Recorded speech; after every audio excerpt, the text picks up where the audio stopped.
Hey there, genocide is bad. Everyone can agree to that statement except for these people for some reason. But what if I told you there is a mass genocide where Christians are being persecuted for just practicing their faith, and the mainstream media is ignoring this deliberately and with intention because the victims don't happen to be Muslims? At least that's what the American TV host of the program, Real Time, Bill Maher, is claiming what is happening in Nigeria. The fact that this issue has not gotten on people's radar. Right, no one's talking about it. It's pretty amazing. If you don't know what's going on in Nigeria, your media sources suck. You are in a bubble. And again, I'm not a Christian, but they are systematically killing the Christians in Nigeria. They've killed over 100,000 since 2009. They've burned 18,000 churches. This is so much more. These are their Islamists, Boko Haram. This is so much more of a genocide attempt than what is going on in Gaza. They are literally attempting to wipe out the Christian population of an entire country. Where are the kids protesting this? Also, hey, recently Trump tweeted that he might actually take military actions in Nigeria to safeguard Nigerian Christians. It definitely has nothing to do with the fact that Nigeria has a ton of oil and the world definitely needs another American intervention and war against terror.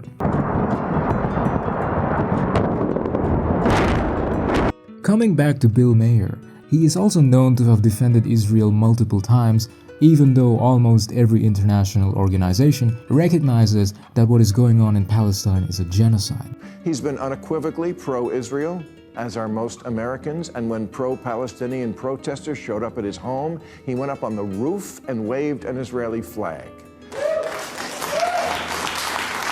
So it's pretty clear that Bill Maher doesn't really care about genocide until it comes to pushing his own pro-Zionist narrative. Also, did I tell you this guy is an atheist? So he's not even coming at this from a religious point of view. He just likes that Israel is killing babies and spreads sensationalist misinformation on what is happening in Nigeria.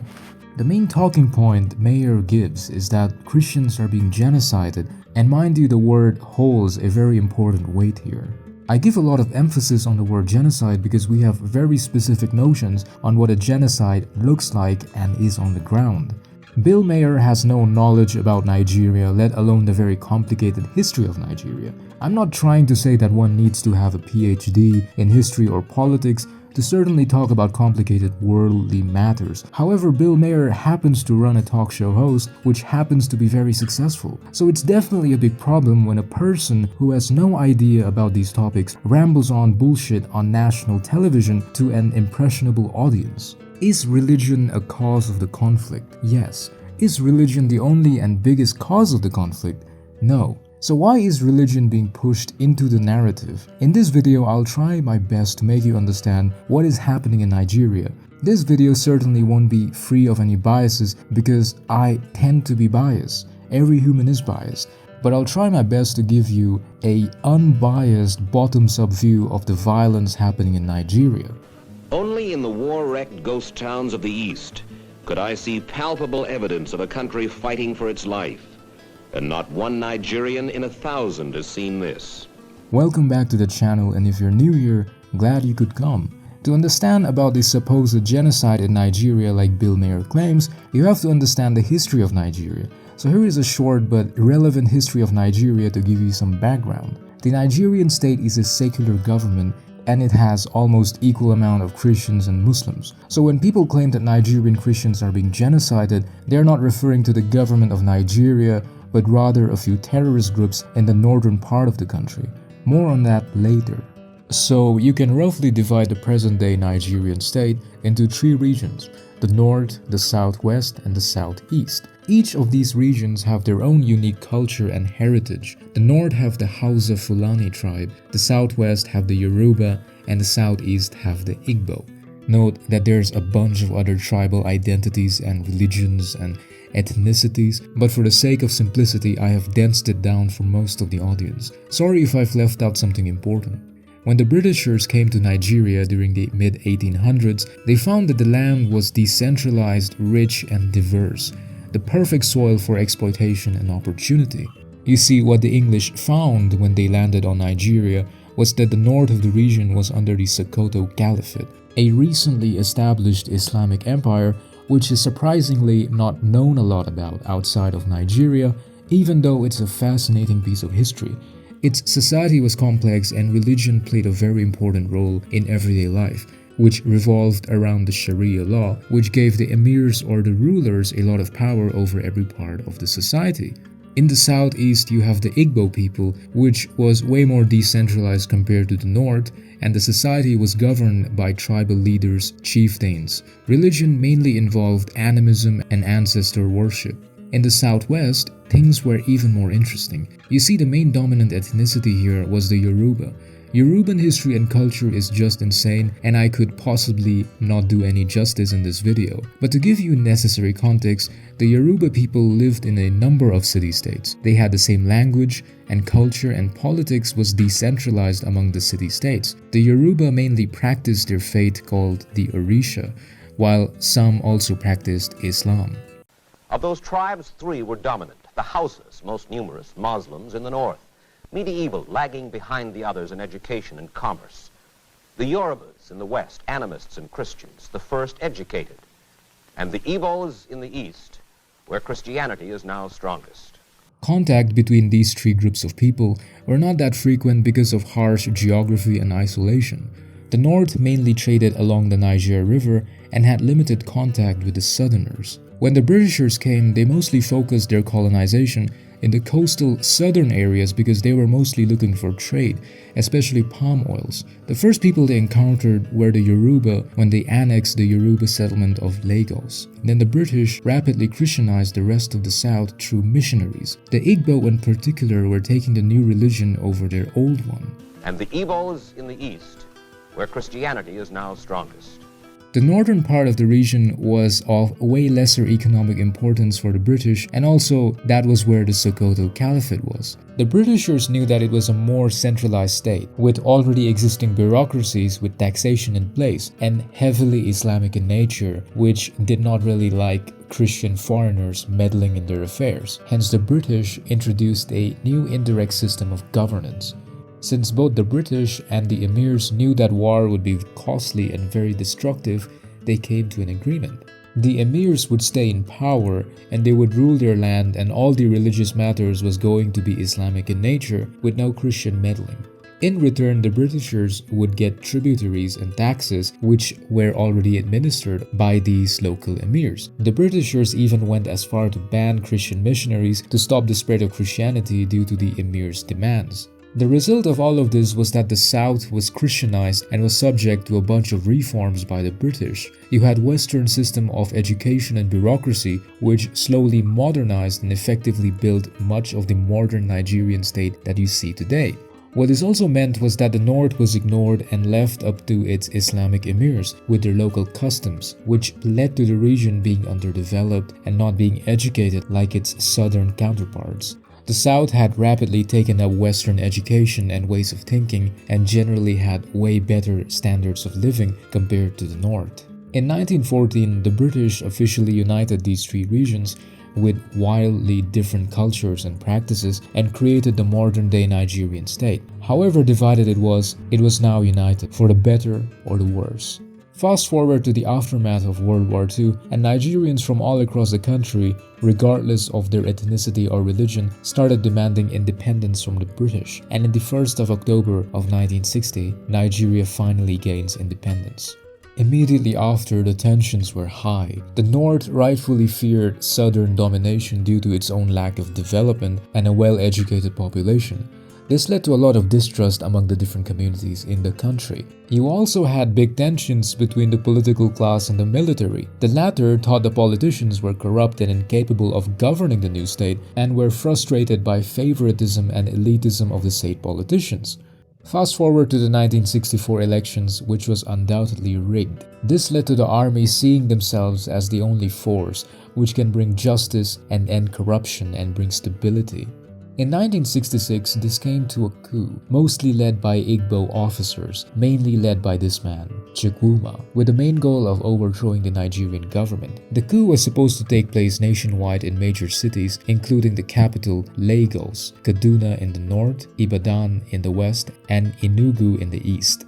However, what ended up happening was that the coup was mostly successful in the north, in the city of Kaduna, while ending up in disasters for the other cities. What ended up happening was a lot of northern officers and soldiers were killed by mostly people doing the coup who happened to be Igbos. The coup, unsurprisingly, failed. Now, the coup was never really supposed to be related to any ethnic ties, but from the outside it definitely looked like it was an Eastern Igbo aggression against the North. The Northerners obviously did not like this, and soon the previous suspicion and inequality turned into violence. After the coup, tens of thousands of Igbos in the north were massacred. Other Eastern minorities were also victims, as there were no real ways to distinguish who was an Igbo and who was not. Instead, they were all called by the name Yameri and massacred. Notice how you can never find anything related to religion. This led to a huge number of Igbos from the north moving to eastern Nigeria to escape the violence. Some estimates state that over 1 million Igbos fled the north during this period. Following this, the eastern governor, Ojukwu, demanded protection and autonomy for the east. But it was unfortunately a bit too late and negotiations did not go anywhere. And on May 30, 1967, he declared the Republic of Biafra, which included the eastern region of Nigeria. This started a long and a brutal 2.5-year-long civil war between the secessionist Biafra state and the federal government of Nigeria. Estimates put the death toll between 1 million and 3 million, and the most common cause of death was starvation and disease than outright conflict. All handed out early in the morning to millions of people who would have died were this food not flown in nightly to several Biafran airstrips carved from the jungle.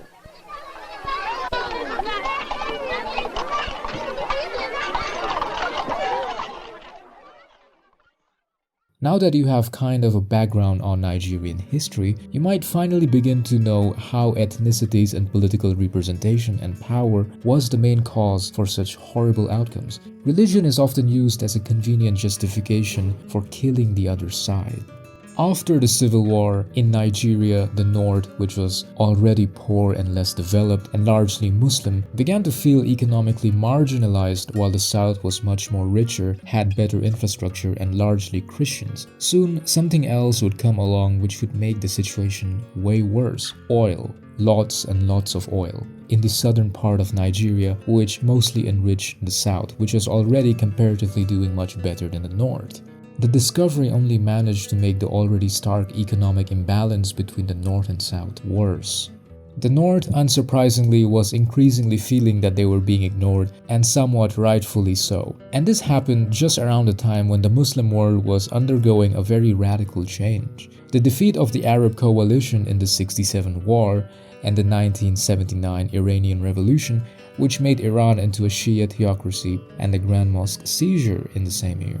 Religion was becoming a cool thing again, and some radical interpretations were becoming quite popular. Now, the reasons why all these happened deserves its own video, and it's very complex with a multitude of factors, but the point was this affected Nigeria in a big way. The rising Islamic revivalism led to, well, not surprisingly, led to northern Nigerians becoming more religious and seeing the already very unequal Nigerian state through a more religious lens.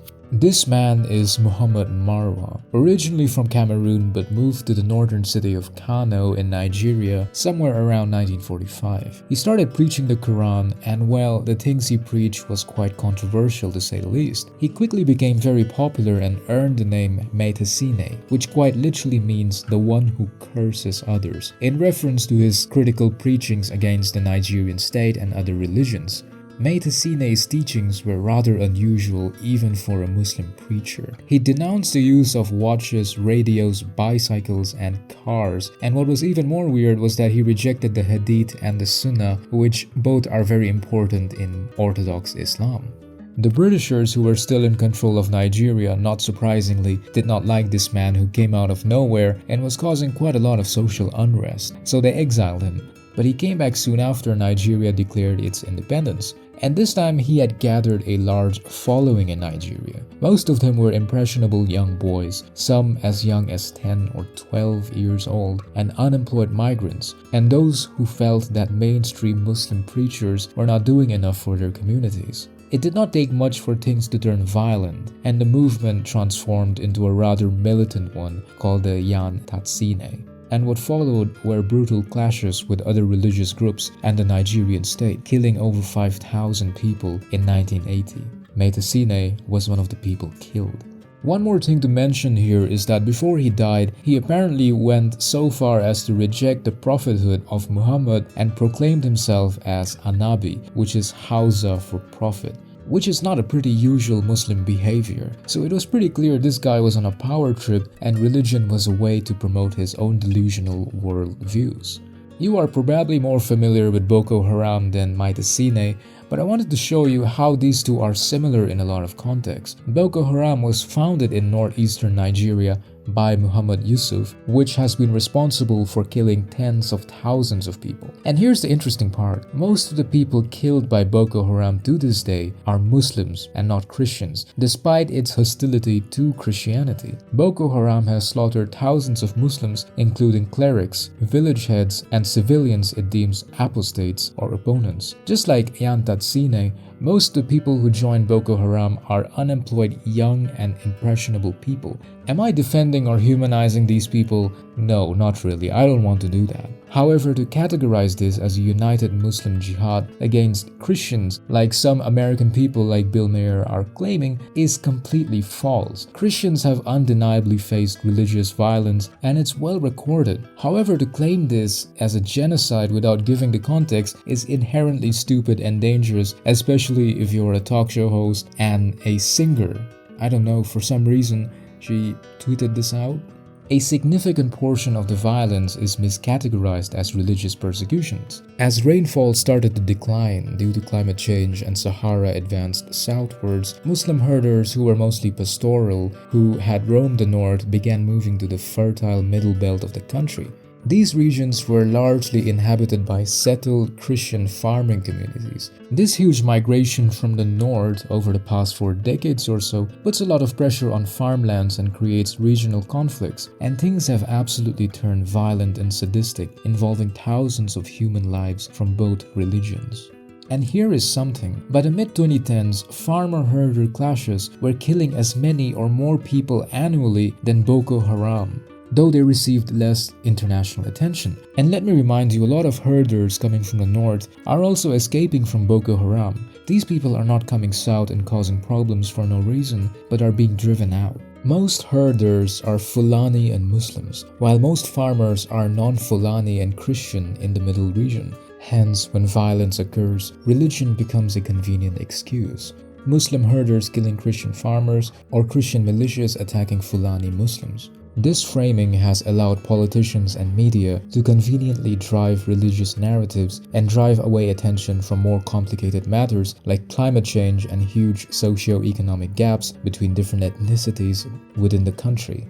The Nigerian government's response to this have been inefficient and short-sighted, and no one really seems to bother fixing the problems. The lack of any centralized authority makes people from both sides take matters into their own hands, and by that I mean literally, through bloodshed and violence. Now, coming back to Trump, the reason why he is suddenly interested in Nigeria is not because he cares about Christians, but rather it's because it serves as a distraction against his own disastrous authoritarian policies. Think about it for a second. If he really cared about Nigerians, he would definitely grant them asylum and refugee status like he did with the case of white South Africans who were supposedly escaping again a genocide. See how the term gets thrown around everywhere without any basis. Thanks a lot for making to the end of the video. A lot of time went into researching, writing, and editing this video that you're seeing, so it would mean a lot if you support the channel by subscribing and liking the video. I learned a lot making this project, and I hope I made you, the viewer, slightly more aware of what is happening in Nigeria. Thank you and take care. I'll see you next time.